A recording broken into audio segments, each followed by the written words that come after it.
Hello guys. So in last class we have completed chapter 8 part 1 Santosh Yadav race for the top. So आज हम इसके questions देखेंगे. Thinking about the text. Question number 1, answer this question in 1 or 2 sentences. The paragraph number within bracket provide clues to the answers. तो हमें questions के answer देने हैं 1 और 2 सेंटेंस में. सो हम ये अपने जो चैप्टर है इसके अंदर देखेंगे. Question number 1, why was the Holi man who gave Santosh mother is blessing surprise.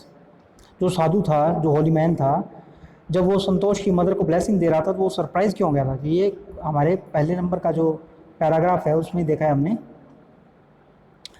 यहाँ पे देखिए, a travelling holy man Santosh, a travelling holy man gave her his blessing assume that she wanted a son. तो वो जो holy man था, वो साधु था, वो ऐसा सोच रहा था कि जो संतोष की मदर हैं वो एक बेटा चाहती हैं. Assume that she wanted a son but to everyone surprise, पर सबको सरप्राइज करते हुए the unborn child's grandmother, जो अभी बच्चा पैदा नहीं हुआ है, अनबोर्न चाइल्ड, उसकी जो ग्रैंड मदर हैं वो वह स्टैंडिंग क्लोज बाय, जो कि पास में ही खड़ी थी. टोल्ड हिम, उन्होंने उस साधु से कहा, जो ग्रैंड मदर है उनकी, उन्होंने साधु से कहा कि that they did not want a son, कि वो एक बेटा नहीं चाहते हैं, क्योंकि जो संतोष हैं उसके 5 भाई पहले से हैं. So she was the only sister to 5 brothers. तो उनकी ग्रैंड मदर थी, उन्होंने कहा कि उन्हें अब बेटा नहीं चाहिए, उन्हें पोता नहीं चाहिए, उन्हें एक बेटी की इच्छा है. तो वैसे ही उन्होंने जो साधु है, जो होली मैन है, उसने ब्लेसिंग दे दी थी बाद में. So question number 2, give an example to show that even as a young girl Santosh were not ready to accept anything unreasonable.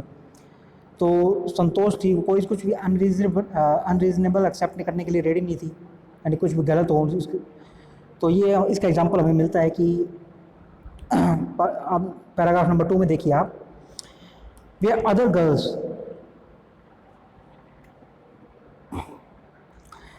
Girls वो ट्रेडिशनल इंडियन ड्रेसेस, जहाँ पे दूसरी लड़कियाँ थी वो ट्रेडिशनल इंडियन ड्रेसेस पहनती थी. संतोष प्रेफर्ड शॉर्ट्स, संतोष थी वो शॉर्ट्स प्रेफर करती थी. लुकिंग बैक शी सेज, अब पीछे देखते हुए, पुराने दिनों को याद करते हुए संतोष कहती हैं, from the very beginning I was quite dream determined that if I choose A correct and rational path. तो वो कहती हैं कि काफ़ी टाइम पहले से, यानी शुरू से ही, जब मेरी लाइफ शुरू हुई थी तभी से, बिगनिंग से, आई वॉज क्वाइट डिटरमाइंड, मैं काफ़ी डिटरमाइंड थी, that if I choose A correct and rational path, कि अगर मैं चूज़ करूँगी एक सही और एक रेशनल यानी लॉजिकल पाथ चूज़ करूँगी, एक रास्ता, the other around me had to change not me. जो दूसरे लोग हैं मेरे आसपास उन्हें चेंज होना होगा, मुझे चेंज नहीं होना होगा. तो यही जो रीज़न था, ये एग्जांपल है एक, कि जब संतोष यंग गर्ल थी एक, she was not ready to accept anything unreasonable. So question number 3, why was Santosh sent to the local school. अब संतोष को लोकल स्कूल में क्यों भेजा गया था. उसके जो पेरेंट्स थे वो तो काफ़ी एफिलिएंट थे, काफ़ी पैसे वाले थे. सो इसका आपको पैराग्राफ नंबर 3 में देखते हैं हम, संतोष पेरेंट्स वर एफिलिएंट, मीन्स काफ़ी संपन्न थे, वो काफ़ी समृद्ध थे, फाइनेंशियली स्ट्रॉन्ग थे वो. एफिलिएंट मीन्स होता है संपन्न होना, समृद्ध होना, फाइनेंशियली स्ट्रॉन्ग होना. सो संतोष पेरेंट्स वर एफिलिएंट लैंड ओनर्स, यानी ज़मीनों के मालिक थे वो. who can afford to send their children to the best schools. वो अफोर्ड कर सकते थे अपने बच्चों को बेस्ट स्कूल में भेजना, यानी सबसे अच्छे स्कूल्स में भेजना. Even to the country's capital New Delhi, वो अपने बच्चों को कंट्री की जो कैपिटल है न्यू दिल्ली, वहाँ भी भेज सकते थे. Which was quite close by, जो कि काफ़ी पास में थी. जो रेवाड़ी डिस्ट्रिक्ट है इनका, उसके अंदर संतोष का गाँव है, तो रेवाड़ी से दिल्ली काफ़ी पास में है. So new Delhi which was quite close by, जो कि काफ़ी पास में था.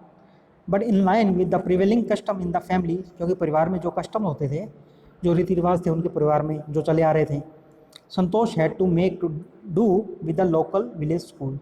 संतोष को जो लोकल स्कूल था गांव का, उसी से काम चलाना पड़ा. तो ये जो रीज़न था, इनके परिवार के जो कस्टम्स थे, परिवार के जो रीति रिवाज थे, उन्हीं के कारण संतोष को जो लोकल स्कूल है उसी से काम चलाना पड़ा. सो हम क्वेश्चन नंबर 4 देखते हैं. When did she leave home for Delhi and why? सो संतोष ने अपना घर क्यों छोड़ा दिल्ली के लिए, और वाई, रीज़न क्या था उसके पीछे, यानी संतोष ने अपना घर कब छोड़ा और उसके पीछे रीज़न क्या था। तो यहाँ पे ये 4th नंबर पैराग्राफ में है, क्योंकि जो संतोष के पेरेंट्स थे वो उसके लिए मैरिज का दबाव बना रहे थे उस पर, क्योंकि जो उसकी गांव की लड़कियां थी, जो और लड़कियां थी उसकी, वो उनकी 16 साल की उम्र तक शादी हो जाती थी, up to 16 years of age. तो उस पर भी दबाव था, इस बात का प्रेशर था, फैमिली प्रेशर, कि उसकी शादी कर दी जाए। सो हम देखते हैं इसका, marriage age early age that was the last thing on her mind. इतनी जल्दी शादी कर लेना, यानी 16 ईयर्स की एज में, ये एक लास्ट थिंग थी उनके माइंड में, यानी वो आखिरी बात सोच पाती थी, ये बिल्कुल भी नहीं सोचती थी वो बात। She threatened her parents that she would never marry if she did not get a proper education. उन्होंने अपने पेरेंट्स को थ्रेटन किया, धमकी दी अपने पेरेंट्स को कि अगर उन्हें पढ़ने प्रॉपर एजुकेशन नहीं दिलवाई गई तो वो कभी भी शादी नहीं करेंगी।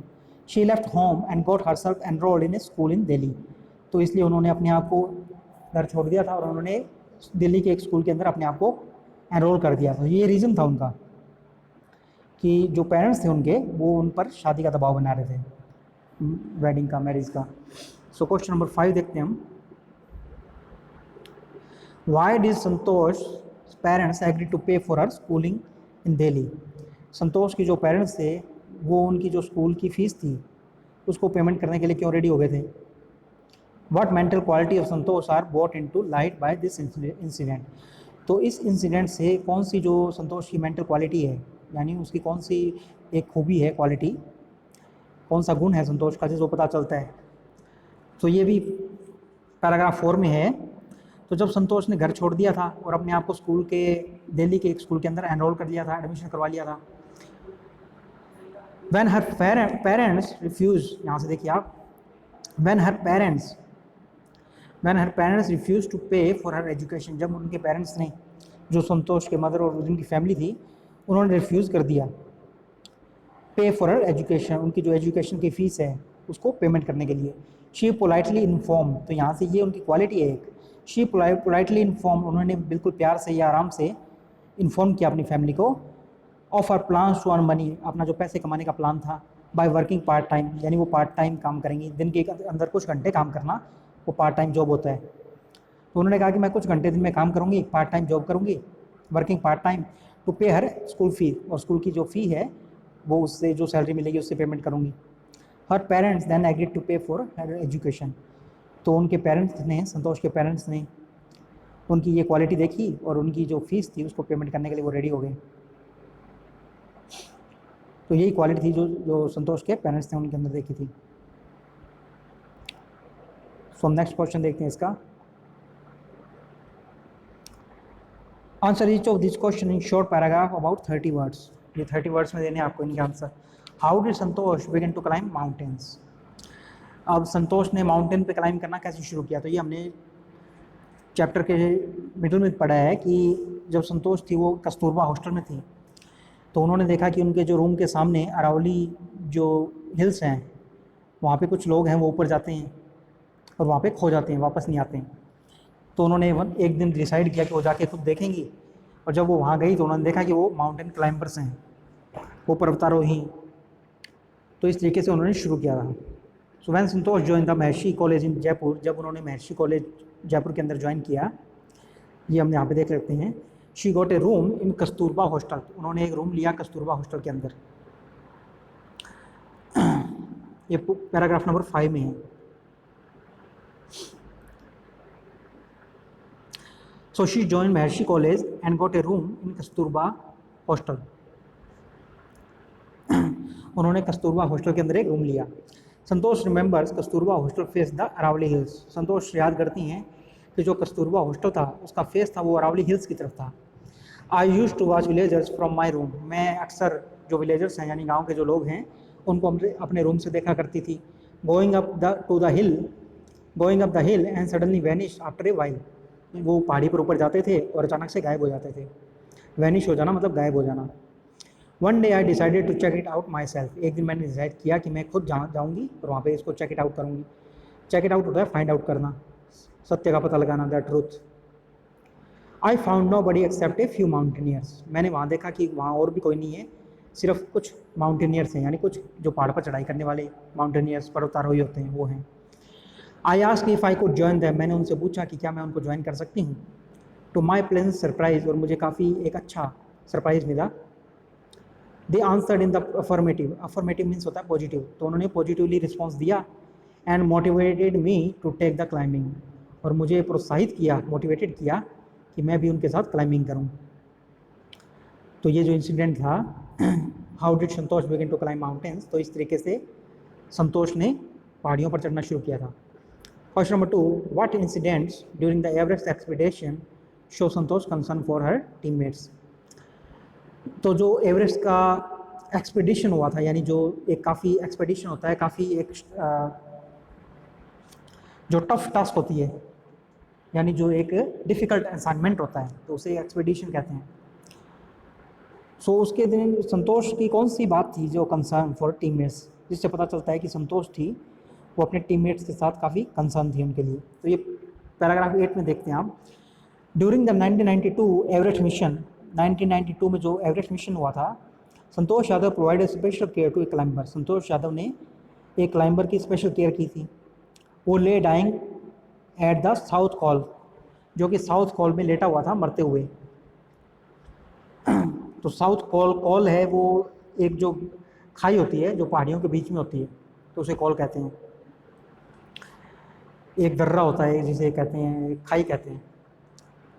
तो वहाँ पे एक जो क्लाइंबर था उनका फेलो क्लाइंबर, वो मरने की स्थिति में था बिल्कुल, और वो वहाँ पे लेटा हुआ था। She was unfortunately unsuccessful in saving him, तो दुर्भाग्य की बात है, अनफॉर्चुनेटली वो उसे बचाने में अनसक्सेसफुल रही थी, नाकामयाब रही थी, यानी वो मर गया था, वो उसका लाइफ नहीं सेव कर पाई। However she manage to save other climber, हालांकि वो एक दूसरे क्लाइंबर की उन्होंने लाइफ सेव की थी। मोहन सिंह, उसका नाम था मोहन सिंह। वो would have met with the same fate, जिसका भाग्य था वो सेम ही होता पहले वाले की तरह, यानी वो भी मर जाता। Had she not share oxygen with him, अगर उन्होंने यानी संतोष ने उसके साथ अपनी ऑक्सीजन शेयर नहीं की होती तो उसकी भी डेथ हो जाती। तो ये एक इंसिडेंट है जो कि एवरेस्ट एक्सपीडिशन के दौरान हुआ था, जो कि शो करता है कि संतोष कंसर्न थी काफ़ी अपनी टीममेट्स के लिए। Question number 3, what show her concern for environment, तो एनवायरनमेंट के लिए उनकी कंसर्न क्या शो करती थी, चैप्टर के एकदम एंड में है, लास्ट लाइन ही है। आल्सो फर्वेंट, ये आल्सो फर्वेंट, फर्वेंट मीन्स होता है having strong and sincere feeling, किसी के अंदर कोई स्ट्रॉन्ग फीलिंग हो। So also a fervent environmentalist, environmentalist तो वो काफ़ी एक पर्यावरणविद है, एनवायरमेंटलिस्ट होता है पर्यावरणविद, जो पर्यावरण के लिए काम करता है, जो एनवायरमेंट के लिए काम करता है, यानी नेचर के लिए। तो वो काफ़ी एक स्ट्रॉन्ग एनवायरमेंटलिस्ट हैं, तो वो काफ़ी काम करती हैं एनवायरमेंट के लिए।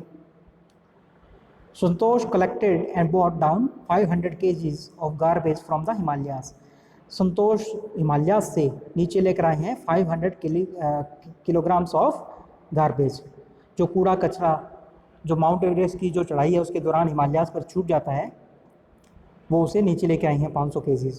तो ये एनवायरनमेंट के लिए उन्होंने काफ़ी अच्छा काम किया है।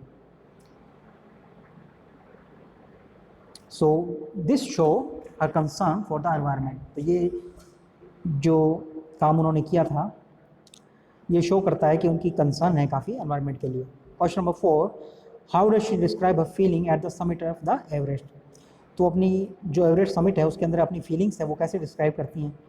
तो ये चैप्टर के एंड में है, पैराग्राफ 10 में, describing her feeling when she was literally on top of the world, तो वो अपनी फीलिंग को डिस्क्राइब कर रही हैं जब वो एकदम सच में, लिटरली मीन्स होता है इन रियलिटी, यानी जब वो सच में टॉप ऑफ द वर्ल्ड थी, यानी दुनिया में सबसे ऊपर, क्योंकि वो माउंट एवरेस्ट पे थी,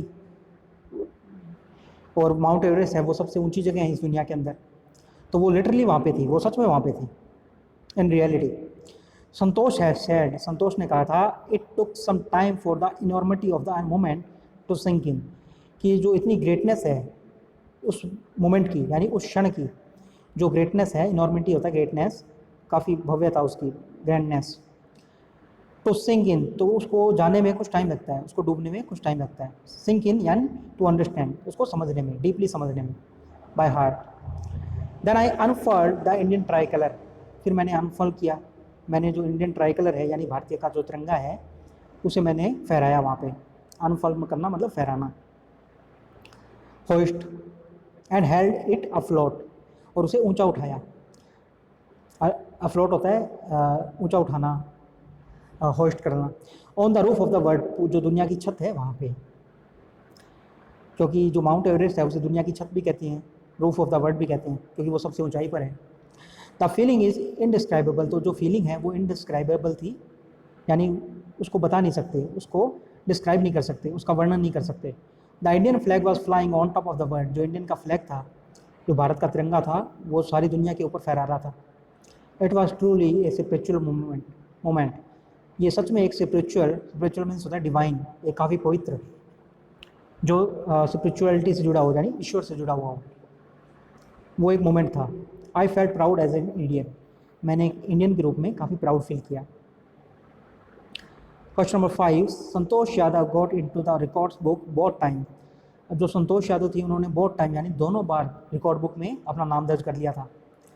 she scaled Mount Everest, what were the reason for this, तो माउंट एवरेस्ट को उन्होंने जो नापा था, उसकी चढ़ाई की थी, तो दो बार उन्होंने माउंट एवरेस्ट की चढ़ाई की थी, और दोनों बार उन्होंने जो रिकॉर्ड था वो अपने नाम किया था। तो दोनों बार कैसे रिकॉर्ड बना लिया था उन्होंने, ये पूछ रहे हैं। तो इसका आंसर ये है कि फर्स्ट टाइम जब उन्होंने माउंट एवरेस्ट की चढ़ाई की थी तो वो सबसे यंग वुमन थी पूरे दुनिया के अंदर, in the world, to achieve this feat, यानी फीट होता है जो नोटेबल एक्ट होता है, यानी ये काम करने वाली। तो पहली बार तो उन्होंने ये काम सबसे यंग एज में किया था, तो इसलिए उनका जो नेम था वो रिकॉर्ड बुक में आया था। और जब सेकंड टाइम उन्होंने माउंट एवरेस्ट को जीता था, उसके ऊपर चढ़ाई की, तो वो she was the only woman in the world to scale Mount Everest twice, तो वो एकमात्र महिला थी जिन्होंने माउंट एवरेस्ट को 2 बार जीता हो।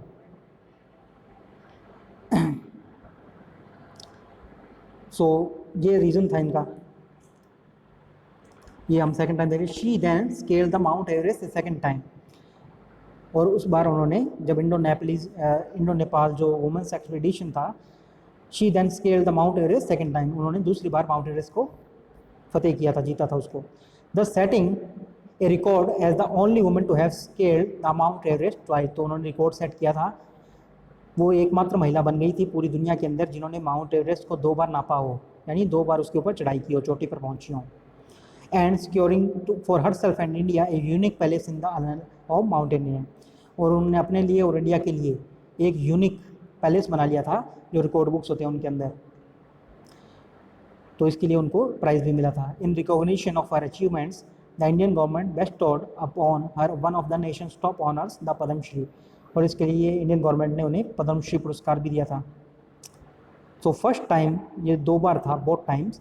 फर्स्ट टाइम वो सबसे यंग वुमन बनी थी माउंट एवरेस्ट को, उसकी जो चढ़ाई करने वाली, उसके ऊपर पहुंचने वाली, उसकी चोटी पर, और second time she was the only woman in the world to scale Mount Everest twice, वो एकमात्र महिला बन गई थी जिन्होंने माउंट एवरेस्ट को 2 बार जीता है, 2 बार उस पर चढ़ाई की है। सो ये स्टेटमेंट हमें कंप्लीट करनी है। अब नेक्स्ट क्वेश्चन में complete the following sentence statements.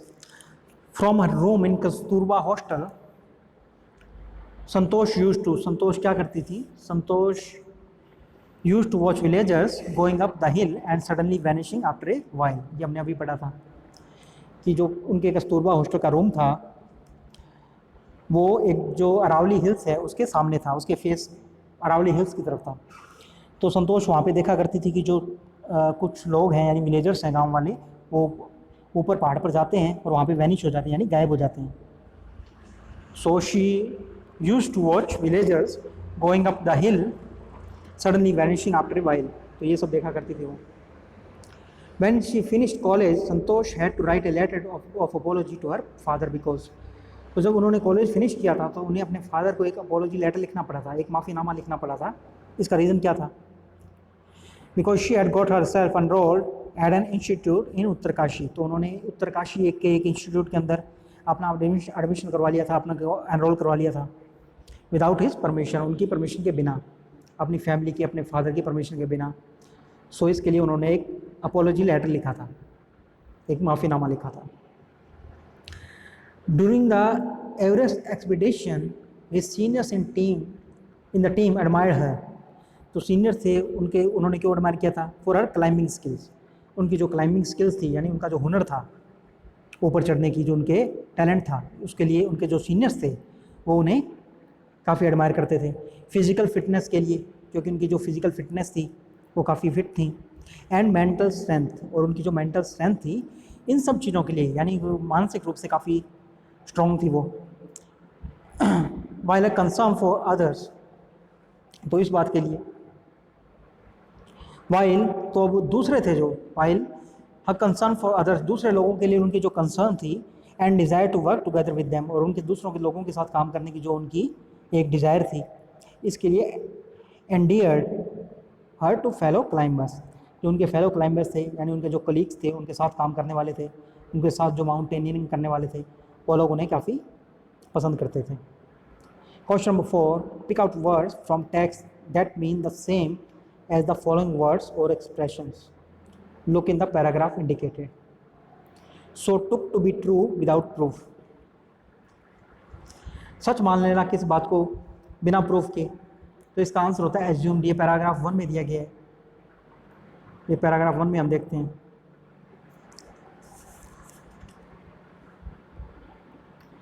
इसका आंसर होगा एज्यूम्ड। जो होली मैन था, holy man gives her his blessing assume that she wanted a son, तो ये होली मैन ने एज्यूम कर लिया था। तो ये एज्यूम करने है, इसका उसको अगर हम डिस्क्राइब करें तो ये है took to be true without proof, तो उसने सच मान लिया था बिना प्रूफ के। होली मैन से किसी ने नहीं कहा था कि उन्हें बेटा चाहिए, पर होली मैन ने ऑटोमेटिकली ये एज्यूम कर लिया था कि उन्हें बेटा ही चाहिए, तो ये एज्यूम्ड आएगा उसका answer. Took to be true without proof means assumed.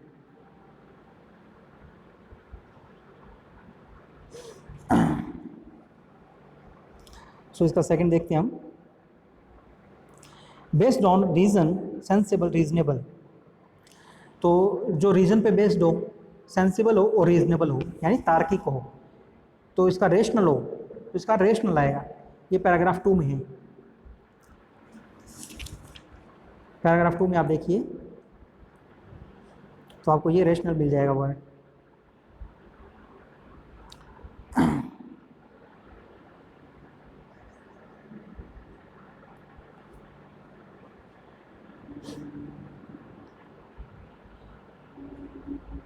From the very beginning, I was quite determined that if I choose a correct and a rational path, तो संतोष अपने को पुरानी दिन को याद करते हुए कहती है कि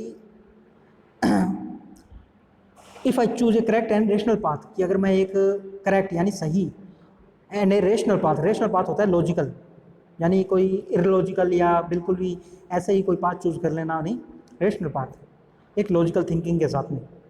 सो एक rational path, the others around me has to change not me, तो वो कह रहे हैं कि दूसरे जो लोग हैं उन्हें चेंज होना होगा, मुझे नहीं होना होगा चेंज, तो एक रेशनल पाथ होगा उसके लिए।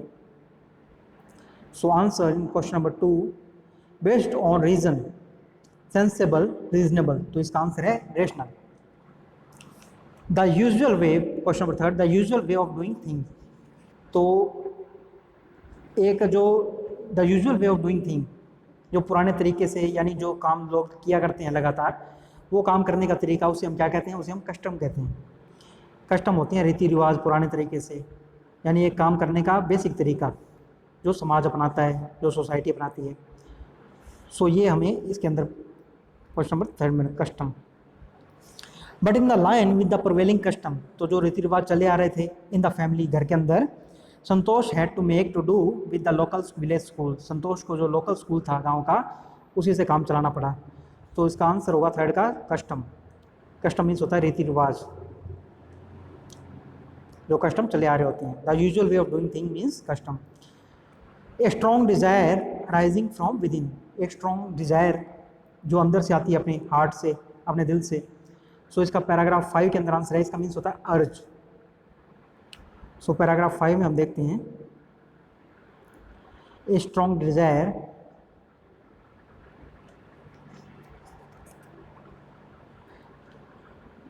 तो आप इसके स्टार्टिंग में देखिए, wishing always to study bit more, वो हमेशा कुछ और ज़्यादा पढ़ने की विश करती रहती थी अपने। And with her father slowly getting used to her urge, और उनके जो फादर थे वो धीरे धीरे इस बात के यूज टू हो गए थे, यानी आदी हो गए थे उनकी अर्ज के, यानी उनकी जो स्ट्रॉन्ग डिज़ायर है फॉर मोर एजुकेशन, जो ज़्यादा एजुकेशन हासिल करने की उनकी जो स्ट्रॉन्ग डिज़ायर है, उसके लिए उनके जो फादर थे वो यूज टू हो गए थे, वो आदी हो गए थे इसके लिए। तो अर्ज आएगा इसका answer, a strong desire rising from within urge, URGE। Question number 5, the power to endure without falling ill, the power to endure without falling ill, यानी बीमार पड़े बिना जो एक सहन शक्ति होती है, एक सहने की क्षमता होती है, उसे हम क्या करेंगे, उसे हम इंड्योरेंस कहेंगे। तो ये पैराग्राफ नंबर 7 में है, पैराग्राफ 7 के अंदर इंड्योरेंस दिया गया है, या देखिए, equip with an iron will, यानी वो भरी हुई थी, इक्विप विद मतलब उनके साथ में थी, ये उनके अंदर इनबिल्ट थी, equipped with A iron will, तो वो एक आयरन विल लिए हुए थी, यानी ये काफ़ी स्ट्रॉन्ग इच्छा। फिजिकल एंड्योरेंस, फिजिकल यानी फिजिकली रूप से काफ़ी, एक एंड्योरेंस मीन्स होता है सहन शक्ति जिसे हम कहते हैं, एक कैपेसिटी टू बियर, यानी कुछ भी चीज़ को सहन करने की क्षमता। एंड अमेजिंग मेंटल टफनेस, और उनकी जो मेंटल टफनेस थी वो काफ़ी स्ट्रॉन्ग थी। तो जो संतोष थी उन्होंने अपने अंदर डेवलप कर ली थी एक remarkable resistant to cold and altitude, एक ठंड के प्रति, कोल्ड के प्रति, और एल्टीट्यूड यानी हाइट के प्रति। तो ये उनकी फिजिकल स्ट्रेंथ थी वो काफ़ी ज़्यादा थी संतोष की, तो फिजिकली वो काफ़ी स्ट्रॉन्ग थी। तो इससे हमें ये जो फिजिकल एंड्योरेंस कहते हैं इसे। सो ये हमने इसके क्वेश्चंस कंप्लीट कर लिए हैं। So from here we will continue in next video.